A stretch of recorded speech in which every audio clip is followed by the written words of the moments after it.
और तो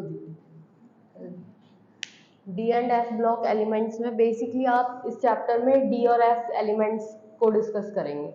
तो D and F elements important क्यों है? बिकॉज इसी ब्लॉक के अंदर वो सारे एलिमेंट्स आते हैं जो ज़्यादा प्रीशियस है, जैसे platinum, gold, silver, coinage metals, जैसे पहले सोने चांदी के सिक्के यूज होते थे ना, तो उनको हम कॉइनेज मेटल्स बोलते हैं, सिल्वर या गोल्ड को। और बहुत सारे ऐसे एलिमेंट जो इंडस्ट्रीज में यूज किए जाते हैं, जैसे कैटलिस्ट के तौर पे यूज होने वाले ज्यादातर एलिमेंट्स डी ब्लॉक के एलिमेंट्स हैं। कॉपर बहुत ज्यादा यूज होता है, वो भी डी ब्लॉक का है। प्लैटिनम इतना प्रीशियस मेटल है, गोल्ड, सिल्वर, ये सारे आपके डी ब्लॉक के ही एलिमेंट है। इसीलिए हम इस ब्लॉक को थोड़ी ज्यादा इंपॉर्टेंस देते हैं, because it contain different varieties of elements and they are very useful. Generally in this block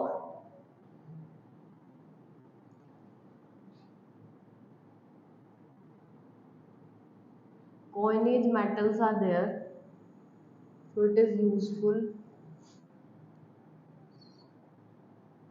important to study this block। दूसरा इसके अंदर आप बोल सकते हो कि D and F block, D and F block कहाँ एग्जिस्ट करता है? एस ब्लॉक और पी ब्लॉक के बीच में। तो जनरली हम ये बोलते हैं that D block exist in between S and P block. इसमें दो ब्लॉक्स है, D and F. D and F को इनिशियली डी, जहां डी है वहीं एफ है एग्जैक्टली, लेकिन हमारी पीरियोडिक टेबल इतनी बड़ी नहीं है कि वो डी और एफ दोनों एलिमेंट्स को एक ही डब्बे में रख पाए, इसीलिए एफ ब्लॉक को अलग कर दिया, उसका बॉक्स अलग ही बना दिया हमने। हाँ, तो यहाँ पे हम डी को अलग पढ़ेंगे और जब डी कंप्लीट हो जाएगा देन एफ पढ़ेंगे। तो जनरली डी ब्लॉक हमारा एस और पी ब्लॉक के बीच में आता है। दूसरा, हम यहाँ पे जो डी ब्लॉक है इसको बोलते हैं D block generally called as transition elements. D block के अंदर आने वाले एलिमेंट्स को ट्रांजिशन एलिमेंट्स बोला जाता है, या फिर आप इस ब्लॉक को ट्रांजिशन ब्लॉक भी बोल सकते हो।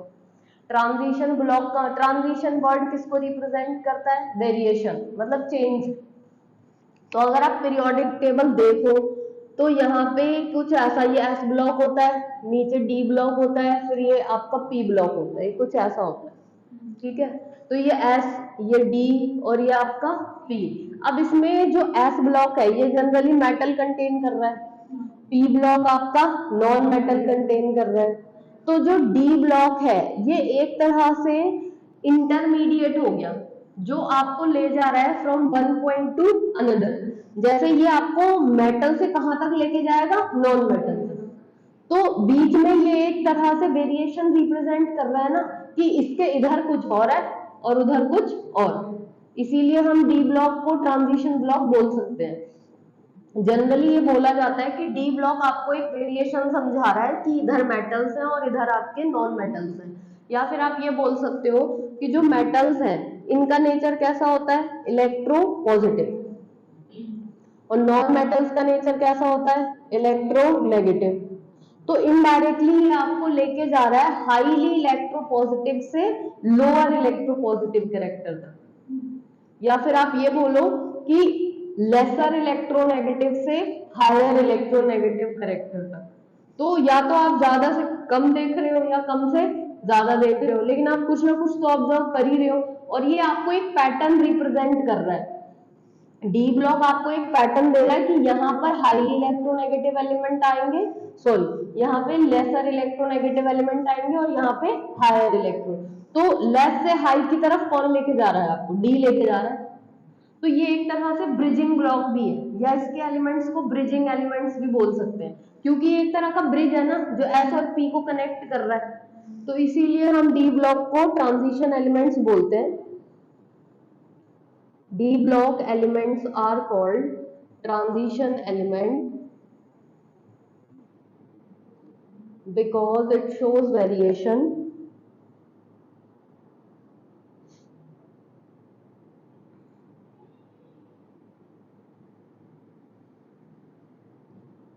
from higher electropositive character to lower electropositive character.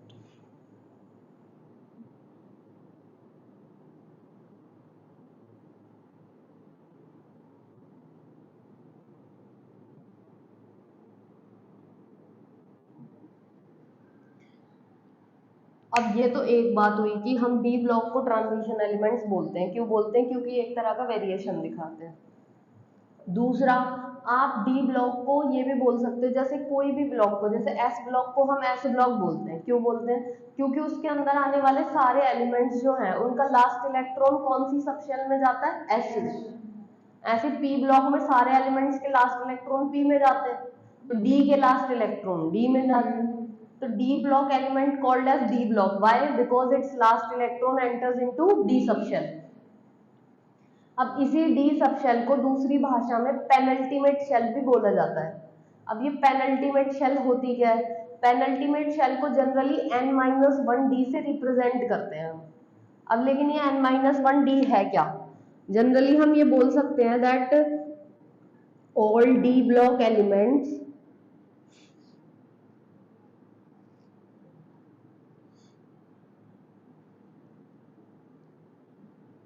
last electron enters into d orbital or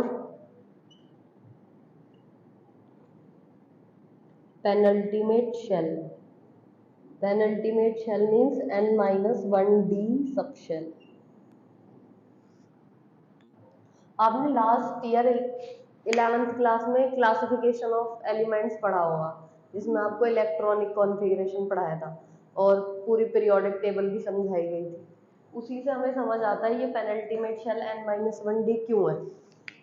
तो थोड़ा रिवाइज कर लेते हैं। जैसे कि ऑर्बिटल, ऑर्बिटल मतलब क्या? एक ऐसी जगह जहां इलेक्ट्रॉन के होने की प्रोबेबिलिटी क्या हो? 99%। अब 99% में क्या? जैसे सपोज करो आप इस घर में रहते हो, अब आप इस घर में एक इकलौते बच्चे हो जो आप इस घर में रहते हो, और इस घर में 5 फ्लोर है। अब 5 फ्लोर में पांचों में तो आप ऐसे बैठे नहीं होगे, किसी एक ही फ्लोर में होगे। तो अगर आप ये बोलते हो कि हम इस घर में हैं, तो इस घर के आप कौन से फ्लोर में हो ये तो आपने नहीं बताया। तो आपने सिर्फ घर बताया है लेकिन आपने फ्लोर्स मेंशन नहीं किए, तो आप बहुत ज्यादा एक्यूरेट इंफॉर्मेशन नहीं दे रहे। अगर हम ये भी बता दें कि हम इस घर के सेकंड फ्लोर पे रहते हैं, तो अब ज्यादा एक्यूरेसी आ गई। और अगर मैं ये बोल दूं कि इस घर के सेकंड फ्लोर में आप सेकंड रूम में बैठे हुए हो, तो एक्यूरेसी और भी ज्यादा बढ़ गई। तो ये क्या हो रहा है? जब मैं ये बोलूंगी कि आप इस घर में हो, तो हमने एक एरिया बताया जहां आपके होने की प्रोबेबिलिटी ऑलमोस्ट 99% है। तो ये घर आपके लिए क्या है? एक ऑर्बिटल। लेकिन जैसे ही मैंने बताया कि आप इस घर के सेकंड फ्लोर पे हो, तो भी तो आपकी प्रोबेबिलिटी 99% है, बल्कि और भी बढ़ गई है प्रोबेबिलिटी।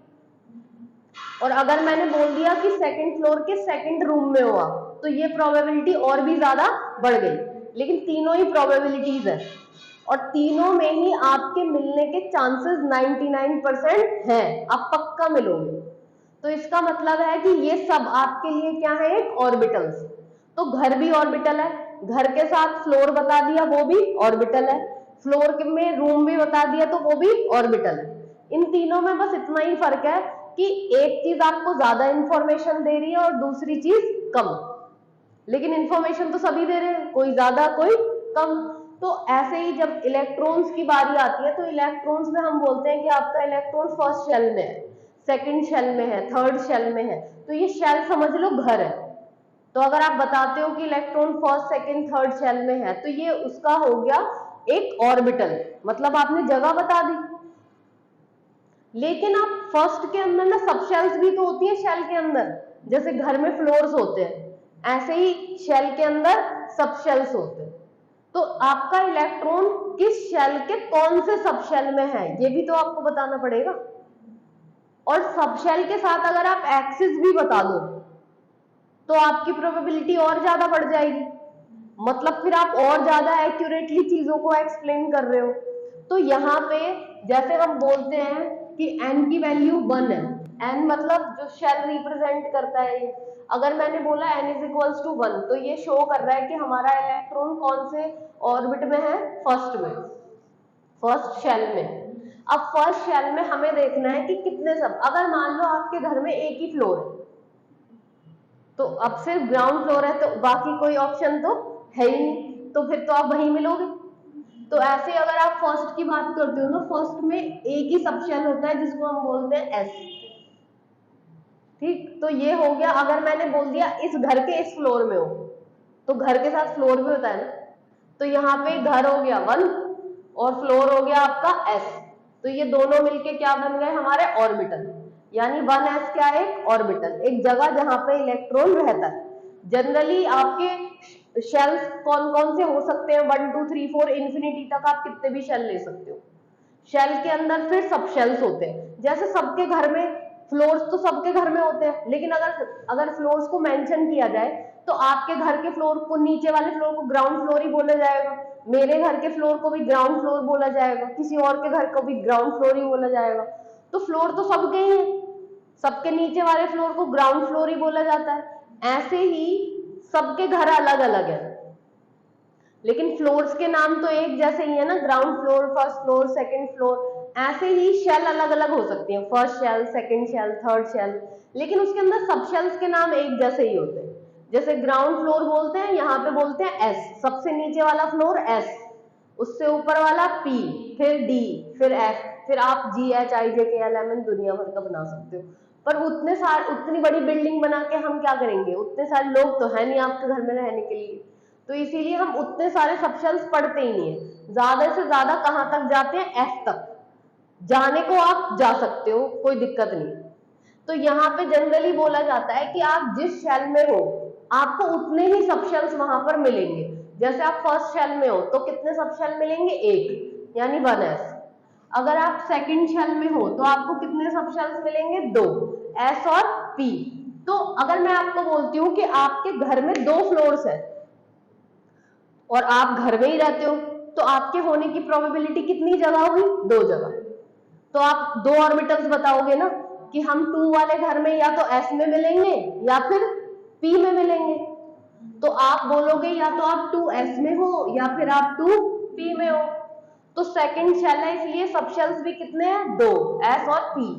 ऐसे अगर आप थर्ड में गए तो इसके लिए 3 सबशेल्स होंगे, s p d। लेकिन अगर आप किसी को रैंडमली जाके बोल दो कि हम ग्राउंड फ्लोर पे रहते हैं, तो ग्राउंड फ्लोर तो सबके घर में है, आप कौन से घर में रहते हो, तो जब तक आप घर नहीं बताओगे सीधे आप फ्लोर बता दो कि हम पी वाली सब शेल में रहते हैं, डी वाली में रहते हैं। तो ये तो बताओ कि कौन से शेल में हो आप, पहले 2 3 4 या 1, तभी तो उसका फायदा है। अदरवाइज आप सिर्फ फ्लोर फ्लोर बता दो तो कोई फायदा है, तो उससे एक्यूरेसी नहीं आएगी ना, समझ ही नहीं आएगा किसी को। तो यहाँ पे एग्जैक्टली ऑर्बिटल, ऑर्बिटल का मतलब है एक जगह, एक ऐसी जगह जहां आपके होने की प्रोबेबिलिटी 99% हो। तो उसके लिए आपको शेल के साथ सबशेल दोनों मेंशन करना पड़ता है। सिर्फ शेल बता दे तो भी वो ऑर्बिटल नहीं है, और सिर्फ सबशेल बता दे तो वो भी ऑर्बिटल नहीं है। शेल के साथ सबशेल दोनों को इंक्लूड करोगे तब वो ऑर्बिटल बनेगा। तो जैसे आपने बोला कि आप 3 वाले शेल में हो, लेकिन फिर आपको ये बताना पड़ेगा ना आप ग्राउंड में हो, फर्स्ट में हो, सेकंड में हो, थर्ड में हो, कहाँ हो। तो आप 3 में अगर मेंशन करो तो आपके होने की प्रोबेबिलिटी कितनी हो सकती है, 3। या तो आप 3s में हो, या फिर आप 3p में हो, या फिर आप 3d में हो। तो ये तीनों क्या हो गए इसके ऑर्बिटल्स। ऐसी 4 के लिए 4 होंगे, तो ये हो गया 4s 4p 4d 4f। 5 के लिए 5 हो जाएंगे, 5s 5p 5d 5f 5g। पर 5g का यूज है नहीं, क्योंकि उतने हमारे पास इलेक्ट्रॉन्स ही नहीं होते कि हम 5g के अंदर उन इलेक्ट्रॉन्स को भर सकें।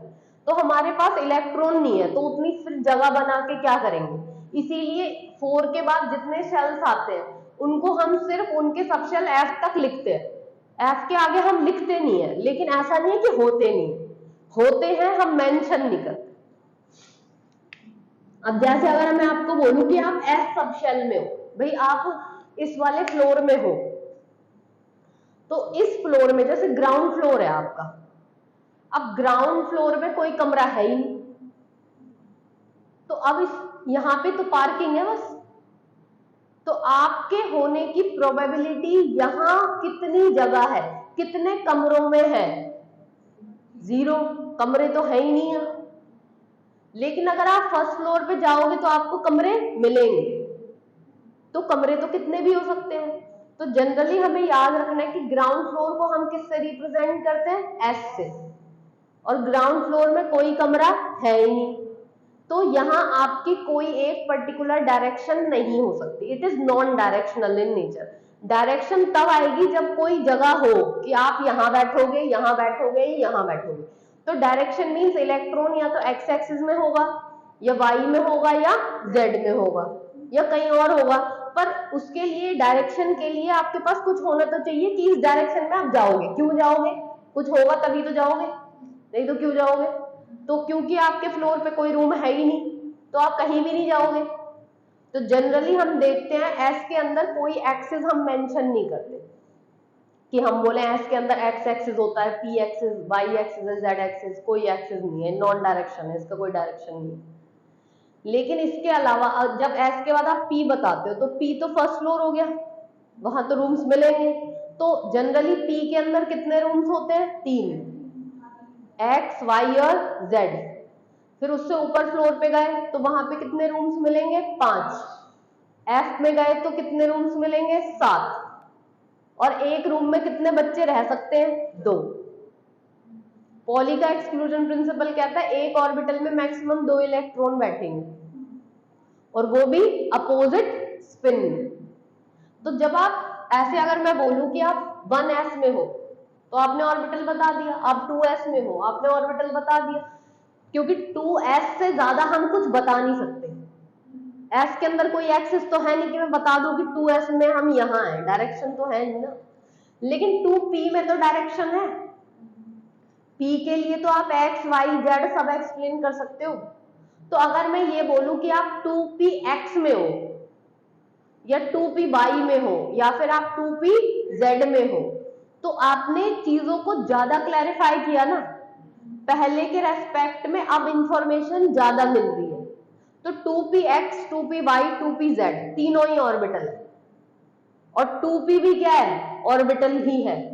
बस इन दोनों में फर्क इतना है, 2p में इंफॉर्मेशन कम है और 2p x, y, z में इंफॉर्मेशन ज्यादा है। वो आपको ये भी बता रहा है ना कि हम इस एक्सिस में बैठे हैं।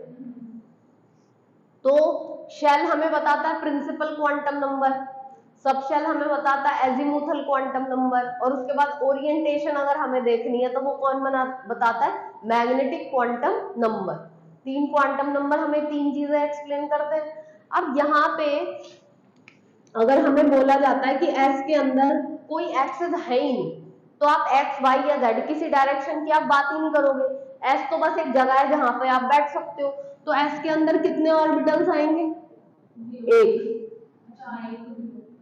क्योंकि आप उस पार्किंग वाली जगह में बैठ तो सकते हो कम से कम, लेकिन आप ये नहीं बताओगे कि हम यहाँ बैठे, वहां हम इस कमरे में, वो कमरे हैं नहीं ना, तो फिर बता नहीं सकते हम, लेकिन हम बैठ सकते हैं। तो इसके लिए ये एक जगह है बस, पर इसमें रूम्स नहीं है, मतलब डायरेक्शन ओरिएंटेशंस नहीं है इसके लिए।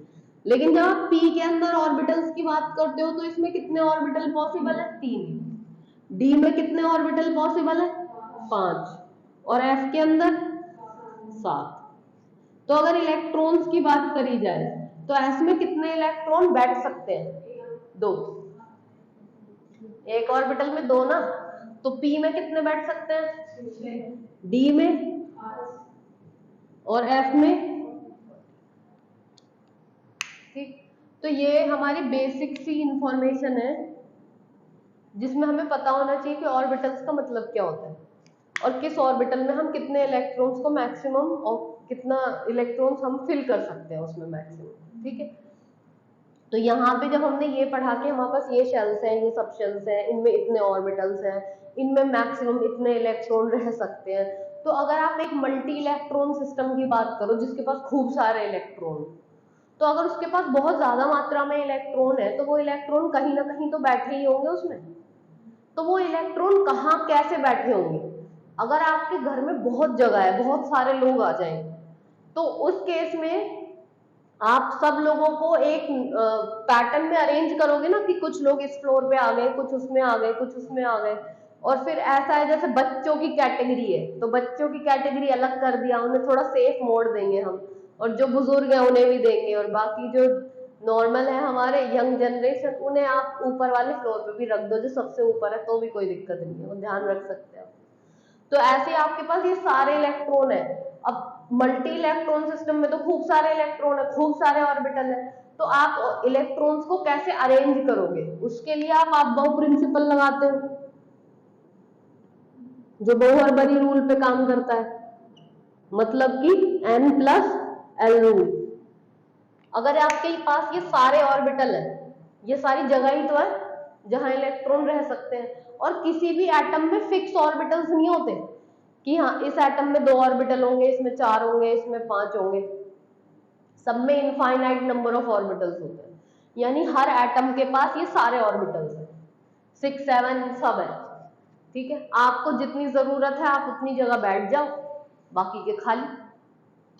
तो यहाँ पे अगर आप अबव प्रिंसिपल लगाते हो और ये सारे ऑर्बिटल्स है, तो आपने पढ़ा होगा सबसे पहले 1s में भरते हैं इलेक्ट्रॉन, 1s के बाद फिर 2p, फिर 3s, 3p, 4s, 3d, 4p, 5s, 4d, 5p, 6s, 4f, 5d, 6p, 7s, 5f, 6d और 7d। तो ये सारे ऑर्बिटल्स हैं, लेकिन सारे सीधे सीधे नहीं जा रहे ना कि 4s, 4p, 4d, 4f। तो ये आपके लिए थोड़ा मुश्किल बना दिया उन्होंने, उन्हें मजा नहीं आ रहा था आसान चीजें देने में। तो यहाँ पे बेसिकली हम किस ऑर्बिटल में ज्यादा एनर्जी है, किस ऑर्बिटल में कम, इंक्रीजिंग एनर्जी लेवल में इलेक्ट्रॉन को अरेंज किया जाता है। तो हम n+l के अकॉर्डिंग देख लेते हैं कि किसके पास एनर्जी कम है, किसके पास ज्यादा है। तो यहाँ पे देखो, जैसे अगर मैं 4s लिखूं तो ये हो गया 4 + 0, s की वैल्यू 0 होती है ना, तो ये 4 ही आएगा। और 3d अगर लिखते हो तो d की वैल्यू कितनी होती है, spd, यानी d हो गया 2, और 3 + 2 कितना हो जाएगा, 5। तो ये 5 है और ये 4, इसीलिए 3d की एनर्जी ज्यादा है और 4s की एनर्जी कम है। और ये बात समझ, s p d f ये तो डेजिग्नेशन है। अब इन फ्लोर्स के नंबर है, ground floor 0, first floor 1, second floor 2, third floor, तो ये नंबर है। s के लिए 0, p के लिए 1, 2 के लिए d और 3 के लिए f। तो ये 3 + 2 हो गया, 3 + 2 5 आएगा और 4 + 0 4 आएगा। तो भले ही उसका नंबर छोटा है, लेकिन 3d की एनर्जी 4s की एनर्जी से ज्यादा है। तो किसकी ज्यादा है किसकी कम, वो आप सब में n+l लगाओगे तो आपको पता चल जाएगा किसका एनर्जी ज्यादा है किसका कम। इसीलिए हमने इसको इस पैटर्न में अरेंज किया है। तो ये सब n+l के बिहाफ पे बनाया गया है कि जिसकी एनर्जी ज्यादा है उसे बाद में लिखा है, कम है उसे पहले लिख दिया। अब जब आप इलेक्ट्रॉनिक कॉन्फ़िगरेशन करते हो, जैसे हमने यहाँ पे मेंशन किया कि डी ब्लॉक एलिमेंट का जो लास्ट इलेक्ट्रॉन है वो कहाँ जाए, डी ऑर्बिटल में जाए, तभी वो डी ब्लॉक का एलिमेंट होगा। या फिर हम उसे बोलते हैं कहाँ जाए वो, n-1d सबशेल में जाए। n-1d सबशेल होती क्या है ये, इसको हम दूसरी भाषा में क्या बोलते हैं, पेन अल्टीमेट शेल। देखो जैसे फॉर एग्जांपल अगर हम बोलते हैं स्कैंडियम, स्कैंडियम का एटॉमिक नंबर 21 होता है। अगर आप इसकी इलेक्ट्रॉनिक कॉन्फ़िगरेशन करते हो तो आपने किया 1s2, 2s2, 2p6, 3s2, 3p6, 4s2, 3d1, 21 तक हो गया कंप्लीट। तो हमने अबव प्रिंसिपल के अकॉर्डिंग इसमें इलेक्ट्रॉन्स भर दिए, क्योंकि p में मैक्सिमम 6 आ सकते हैं, s में मैक्सिमम 2 आ सकते हैं, d में 10, पर हमारे पास बचा एक ही है तो इसलिए एक ही भर दिया, खत्म। अब हम देख रहे हैं कि इसका लास्ट इलेक्ट्रॉन d में जा रहा है, इसीलिए ये डी ब्लॉक का एलिमेंट है। दूसरा हम बोल रहे हैं कि ये जो है, ये जो इलेक्ट्रॉन आपका लास्ट इलेक्ट्रॉन है, ये कौन सी शेल में जा रहा है, पेन अल्टीमेट शेल में। अब ये पेन अल्टीमेट शेल का मतलब क्या है, देखो जैसे अगर आप यहाँ पे आपसे पूछा जाए स्कैंडियम में, जब आप 10th क्लास में कॉन्फ़िगरेशन करते थे तब आप करते थे 2 8 8 18 18 ऐसे। अगर आप इसका भी वैसे ही कॉन्फ़िगरेशन करो तो ये आएगा 2 8 8 और कितना 3, है ना। तो आपने सुना होगा वैलेंस इलेक्ट्रॉन क्या होते हैं, आउटरमोस्ट शेल में इलेक्ट्रॉन। तो यहाँ पे स्कैंडियम के वैलेंस इलेक्ट्रॉन कितने हैं, 3। तो स्कैंडियम के वैलेंस इलेक्ट्रॉन 3 है, ये आपको 10th क्लास में पता था, पर उस टाइम आपको ये नहीं पता था, फिर आपको ये 11th में पता चला। और जब आपको 11th में पता चला कि स्कैंडियम के इलेक्ट्रॉन, जो 3 इलेक्ट्रॉन है जिसे आप वैलेंस इलेक्ट्रॉन बोलते थे, वो 3 इलेक्ट्रॉन यहाँ भी तो है, लेकिन पहले आपको सिर्फ पता था कि वैलेंस इलेक्ट्रॉन होते हैं, ये नहीं पता था कि वैलेंस ऑर्बिटल भी होते हैं, क्योंकि वो वैलेंस इलेक्ट्रॉन कहीं तो रहते ही होंगे, तो क्योंकि वो वैलेंस इलेक्ट्रॉन है तो उनके लिए जो ऑर्बिटल यूज करेंगे वो कौन सा होगा, वैलेंस ऑर्बिटल। तो जब आपको ये पता चला कि इसके वैलेंस इलेक्ट्रॉन 3 है, तो आपने जब ये वाली कॉन्फ़िगरेशन करी तो आपको पता चला कि वो 3 इलेक्ट्रॉन कहाँ रह रहे हैं, 2 तो 4s में रह रहे हैं और एक कहाँ रह रहा है, 3d में। तो यानी स्कैंडियम के लिए 4s और 3d क्या हुआ, वैलेंस ऑर्बिटल। तो बिकॉज स्कैंडियम का जो वैलेंस ऑर्बिटल है वो है आपका 4s और 3d। ऐसे ही जब आप d ब्लॉक में जितने एलिमेंट्स हैं सबका कॉन्फ़िगरेशन कर लो और सबके वैलेंस इलेक्ट्रॉन निकाल लो। तो जैसे हमने यहाँ पे इसके वैलेंस इलेक्ट्रॉन निकाले, फिर हमने उसका वैलेंस ऑर्बिटल चेक किया, तो हमें पता चला स्कैंडियम के लिए वैलेंस ऑर्बिटल 4s और 3d है। स्कैंडियम वाली सीरीज में जितने भी एलिमेंट आते हैं स्कैंडियम से लेके जिंक तक, scandium, titanium, vanadium, chromium, manganese, iron, cobalt, nickel, copper और जिंक। तो स्कैंडियम से जब आप जिंक तक चलोगे, जैसे स्कैंडियम का एटॉमिक नंबर 21 है, स्कैंडियम के बाद आएगा टाइटेनियम, उसका एटॉमिक नंबर 22 है। तो स्कैंडियम में और टाइटेनियम में क्या फर्क हुआ, इसके वैलेंस इलेक्ट्रॉन 3 थे, उसके 4 हो जाएंगे। फिर वेनेडियम का 23 हुआ, तो उसका टाइटेनियम का 4 था, तो वेनेडियम का कितना हो जाएगा, 5 हो जाएगा। तो लगातार आपके वैलेंस इलेक्ट्रॉन क्या हो रहे हैं, इंक्रीज। तो वैलेंस इलेक्ट्रॉन बढ़ रहे हैं। अगर मान लो कि मुझे इसे स्कैंडियम में 21 की जगह 22 भरने होते तो मैं इसे 3d2 कर देती ना, और अगर आपको और भी भरने हैं तो आप 3d3 कर दो, और चाहिए 4 5 6 7 8 9 तक 10 तक आप इसी को भरते रहोगे, तो इसके आगे आप कोई दूसरा ऑर्बिटल तो यूज ही नहीं करोगे। इट मींस किसी भी एलिमेंट के वैलेंस इलेक्ट्रॉन, अगर आप डी वाली सीरीज में चल रहे हो स्कैंडियम से लेके जिंक तक, तो इसके जो वैलेंस ऑर्बिटल्स हैं वो पूरे के पूरे जिंक तक आने तक आप 3d में ही पड़े रहोगे। 1 2 3 4 5 6 7 8 9 10 3d 10 जब आएगा, जब कौन सा एलिमेंट आएगा, जिंक। तो इट मींस स्कैंडियम से लेके जिंक तक सबका वैलेंस ऑर्बिटल क्या हुआ, 4s और 3d। आगे बात समझ। अब क्योंकि स्कैंडियम से जिंक तक सबका वैलेंस ऑर्बिटल 4s और 3d है, तो ऐसे ही आप पूरे डी ब्लॉक में सारे एलिमेंट की कॉन्फ़िगरेशन कर लो, आप देखोगे सबके वैलेंस ऑर्बिटल s और d ही होंगे। बस फर्क इतना होगा कि पहले आप स्कैंडियम वाली सीरीज में चल रहे थे तो ये 4s और 3d था, लेकिन जब आप स्कैंडियम से नीचे वाली सीरीज में जाओगे तो ये 5s और ये 4d हो जाएगा। फिर आप और नीचे जाओगे तो ये 6s होगा और ये 5d हो जाएगा, लेकिन रहेगा तो s और d ही। तो यानी कि डी ब्लॉक में जितने भी एलिमेंट्स आ रहे हैं सबका वैलेंस ऑर्बिटल s और d है, लेकिन नंबर बदल जाएगा। किसी के लिए 4s 3d है, किसी के लिए 5s 4d होगा, किसी के लिए 6s और 5d होगा।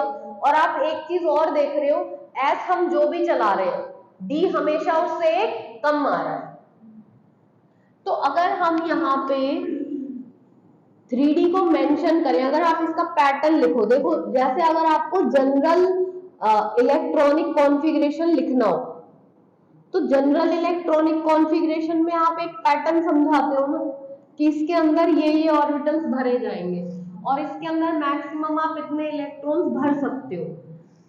तो जैसे कि डी ब्लॉक में जितने भी एलिमेंट्स आते हैं सबका वैलेंस ऑर्बिटल s और d ही होता है, ये हमें पता है।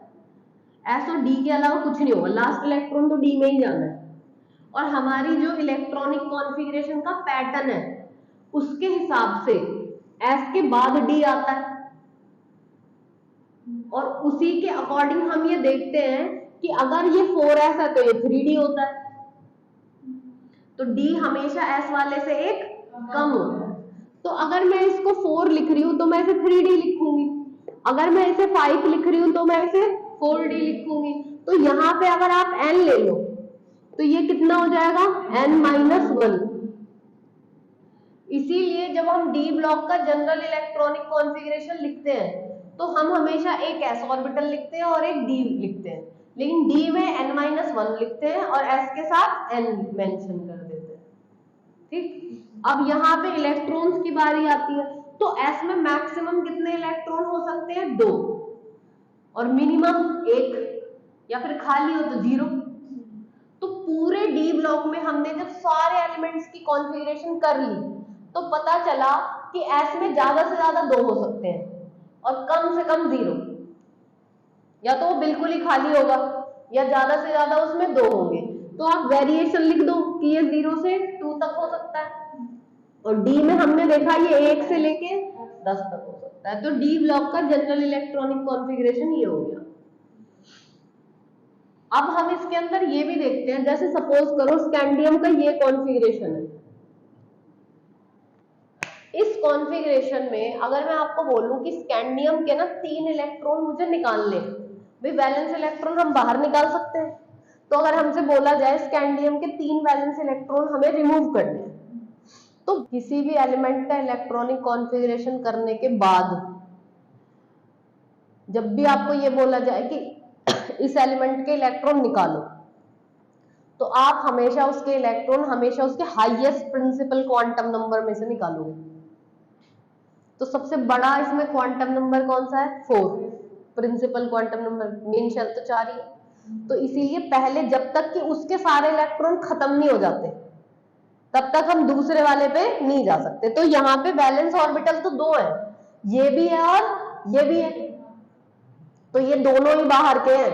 इसका मतलब आप इन दोनों में से किसी को भी अटैक कर सकते हो, एनर्जी तो कम ही लगेगी आपको, क्योंकि ये हैं तो बाहर के ही, अंदर के तो है नहीं।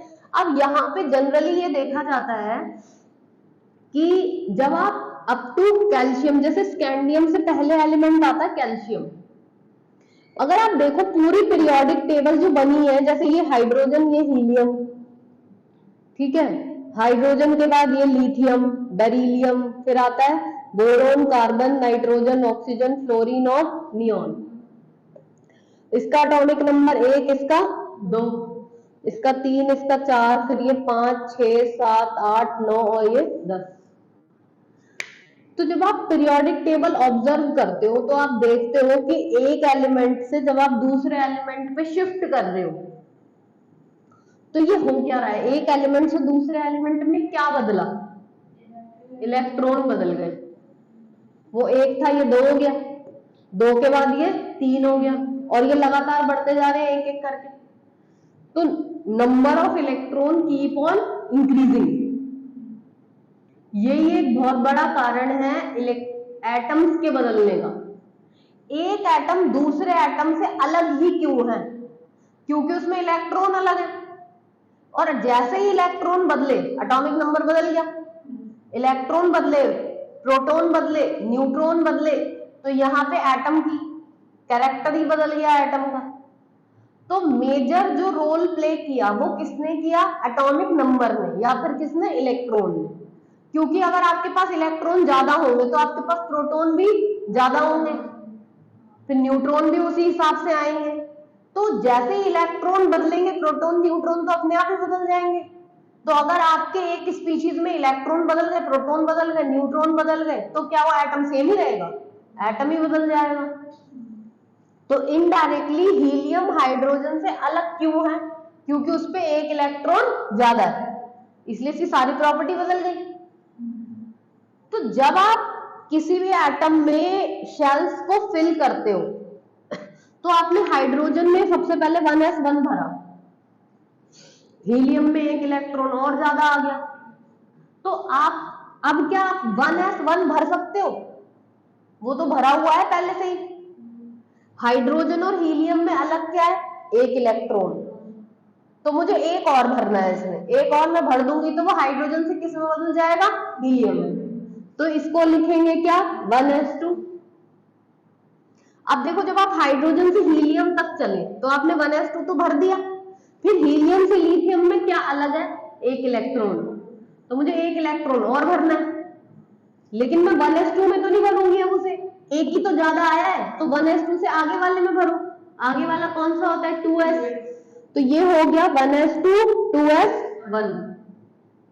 तो अब आप ऐसे ऐसे करते जाओगे तो ये 2s2 हो जाएगा, और फिर 2s2 खत्म तो ये 2p भरना शुरू कर देगा, 2p1 2p2 ये 3 ये 4 ये 5 और ये 6। अब ऐसे ऐसे करके आपने सारे ऑर्बिट भर दिए।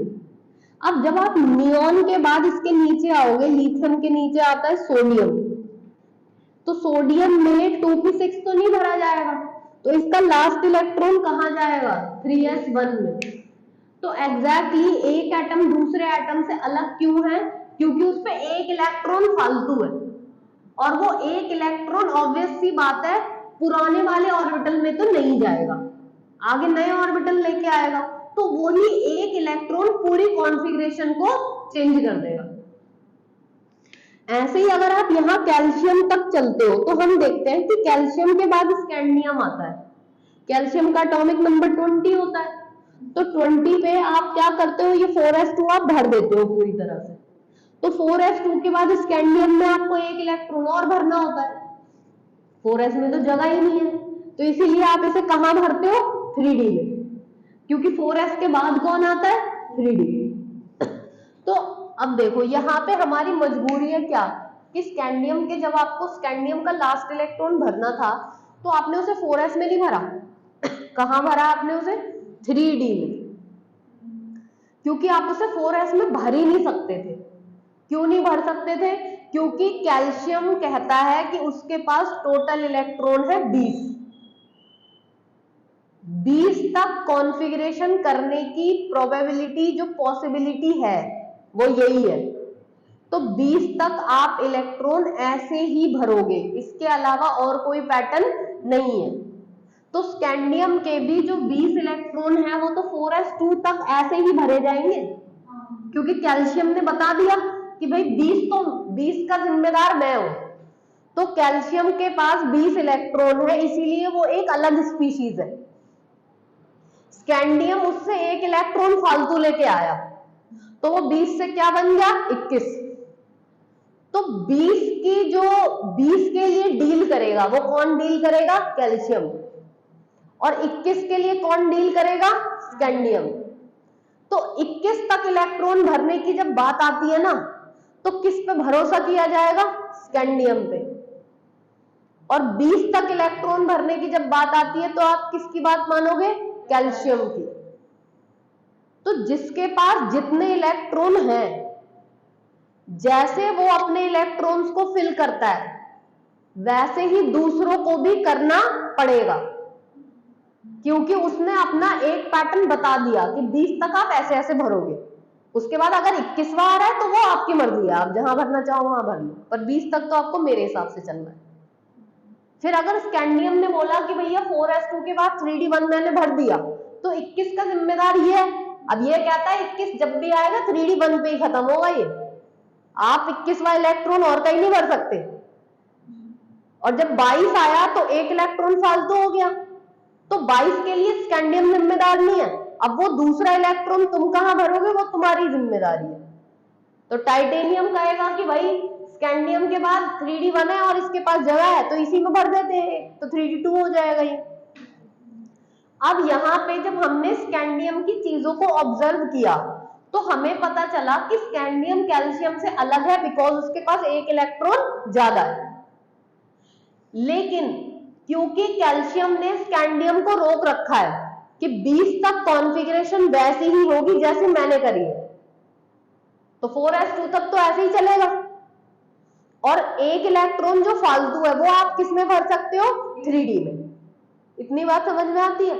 अब जब यहाँ पे हम एक्सपेरिमेंटली चीजों को चेक करते हैं तो हमें पता चलता है कि 3d की एनर्जी अप टू कैल्शियम ये पैटर्न सही है, 4s के बाद किसकी एनर्जी ज्यादा होगी 3d की, वो बाद में ही आएगा। तो कैल्शियम ने अपना 20वां इलेक्ट्रॉन 4s में क्यों भरा, क्योंकि उसे पता था कि 4s पहले मुझे भरना पड़ेगा, क्योंकि 3D की एनर्जी 4s से ज्यादा है। तो जब तक आप 4s नहीं भरोगे 3D में तो आप जा ही नहीं सकते। ठीक, अब उसके हिसाब से तो उसने चीजें सही करी है, बिकॉज 3D की एनर्जी ज्यादा है, इसलिए उसने अपने 2 इलेक्ट्रॉन 4s में भर दिए। बट स्कैंडियम वाले केस में हमें पता चला कि 3D की एनर्जी 4s की एनर्जी से कम है। ये एक फ्लक्चुएशन आ गया ग्राफ में, पहले चल रहा था 4s के बाद 3D, वो 3D एकदम से नीचे हो गया और 4s हो गया ऊपर। तो स्कैंडियम में हम देखते हैं कि 3D की एनर्जी कम है और 4s की एनर्जी, लेकिन फिर भी 20 तक इलेक्ट्रॉन किसमें भरे जाएंगे? 20 तक इलेक्ट्रॉन 4s में ही भरे जाएंगे, और वो जो 21वां इलेक्ट्रॉन होगा वो कहां भरा जाएगा? 3D में। भले ही 3D की एनर्जी 4s से कम है, लेकिन फिर भी आप 3D में ही भर रहे हो। तो आप कुछ ऐसा नहीं कर रहे कि भैया 3D तो है अंदर और 4s है बाहर, 4s पहले भर गया और 3D भरा जा रहा है बाद में। अब ये आपकी मजबूरी। तो इनडायरेक्टली आप एक काम कर रहे हो क्या, कि आप अपनी बाहर वाली शेल से, जो एक छोटी शेल है, आप उसमें इलेक्ट्रॉन भर रहे हो। तो हम बोलते हैं ना, when last electron enters into d orbital it is d block element, और d जो है वो 4s से नीचे है। तो इनडायरेक्टली आप अपनी मेन वैलेंस शेल से एक नीचे वाली वैलेंस शेल में इलेक्ट्रॉन्स को फिल कर रहे हो। तो बाहर से एक अंदर वाली शेल को हम बोलते हैं क्या? Penultimate shell.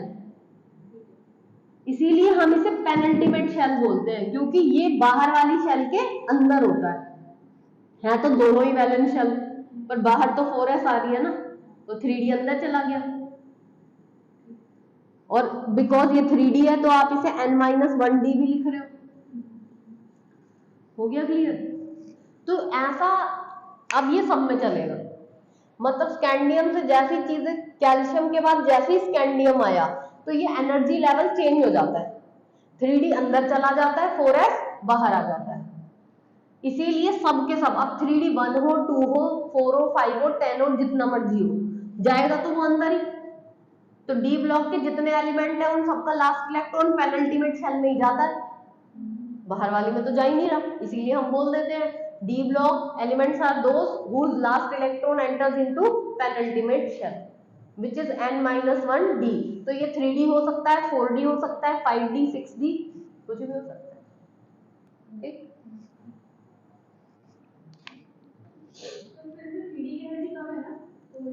हाँ, from calcium there is change in energy level,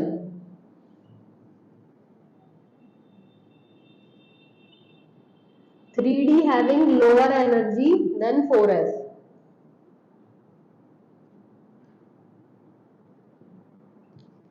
और ऐसे आप दिमाग लगाओ, जब आपसे बोला जाता है कि आपको इलेक्ट्रॉन निकालने हैं तो आप हमेशा बड़े प्रिंसिपल क्वांटम नंबर में से इलेक्ट्रॉन निकालते हो, चाहे भले वो अंदर हो। जैसे इसमें ये था, वैसे तो हमारा दिमाग तो यही कहता है ना, जो सबसे बाहर होगा पहले उसके इलेक्ट्रॉन निकलेंगे। फिर ये अजीब सी बात है कि हम 4s में से निकाल रहे हैं, और ये कौन सा रूल है कि सबसे बड़े प्रिंसिपल क्वांटम नंबर में से निकालना है इलेक्ट्रॉन, जो बाहर है उसमें से निकालो। तो इसका मतलब है कि वो ही बाहर है। एलिमेंट टू एलिमेंट ऐसा ही देखा जाता है कि जो बड़ा वाला प्रिंसिपल क्वांटम नंबर है वो सबसे बाहर होता है। एनर्जी चेंज हो गई, अब एनर्जी चेंज हो गई तो वो बाहर चला गया, जैसे इसमें 4s बाहर आ गया, तो ऑब्वियस सी बात है आप इसी में से तो निकालोगे।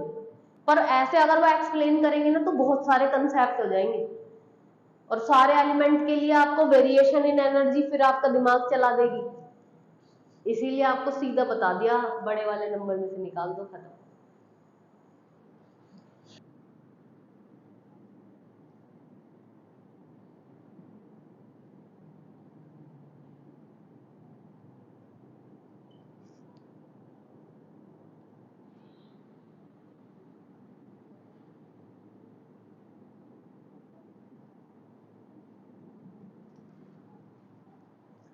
इतना हो गया क्लियर?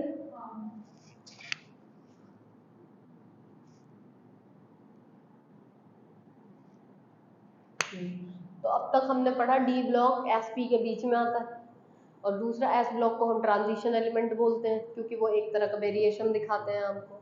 और तीसरा डी ब्लॉक के एलिमेंट्स जो हैं उनकी अगर हम इलेक्ट्रॉनिक कॉन्फ़िगरेशन की बात करें तो जब आप जनरल इलेक्ट्रॉनिक कॉन्फ़िगरेशन लिखते हो तो जनरल में हम हमेशा सबका बैलेंस शेल लिखते हैं, क्योंकि अगर आप बाहर वाला बता देते हो तो अंदर वाले तो भरे हुए होंगे ना, तभी तो आप बाहर तक पहुंचे हो, तो इसलिए हम सिर्फ बाहर वाला इंडिकेट करते हैं, अंदर वाले नहीं करते।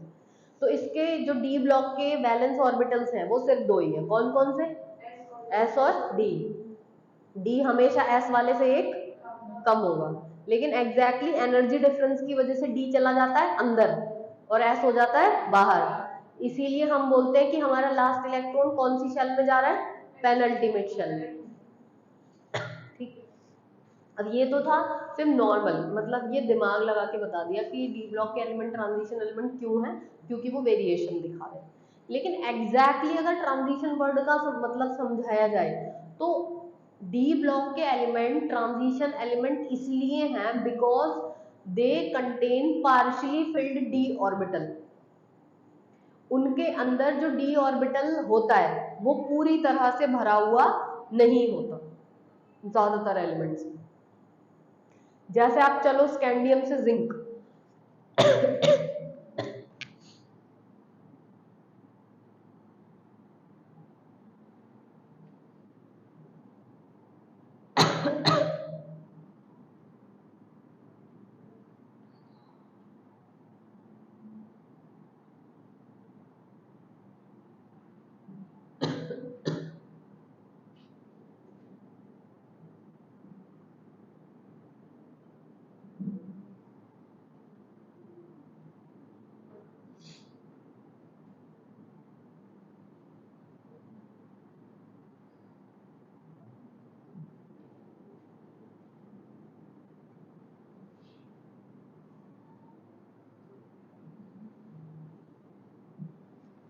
अब देखो ट्रांजिशन एलिमेंट की डेफिनेशन क्या है। जैसे हम बोलते हैं शरीफ आदमी की डेफिनेशन क्या है कि वो कोई बदतमीजी ना करे, शराफत से हमेशा तमीज से बात करे, लोग के साथ मैनर्ड रहे, उसका बिहेव अच्छा होना चाहिए, शांत स्वभाव का हो, ये एक शरीफ आदमी की पहचान है। तो ऐसा है कि ट्रांजिशन एलिमेंट की भी एक पहचान है क्या, कि डी ऑर्बिटल पूरी तरह से भरा हुआ नहीं होना चाहिए।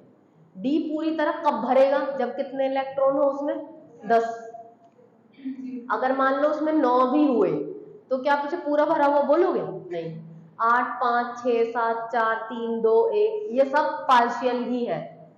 हाफ फिल्ड का मतलब है 5, लेकिन 5 के अलावा 6, 7, 8 अब भी तो ये पूरा नहीं भरा हुआ, तो 10 से जितने भी कम है वो सब पार्शियली है। जब 10 आएगा तभी उसे फुल्ली कंप्लीट बोला जाएगा। ठीक, तो हम बोलते हैं ट्रांजिशन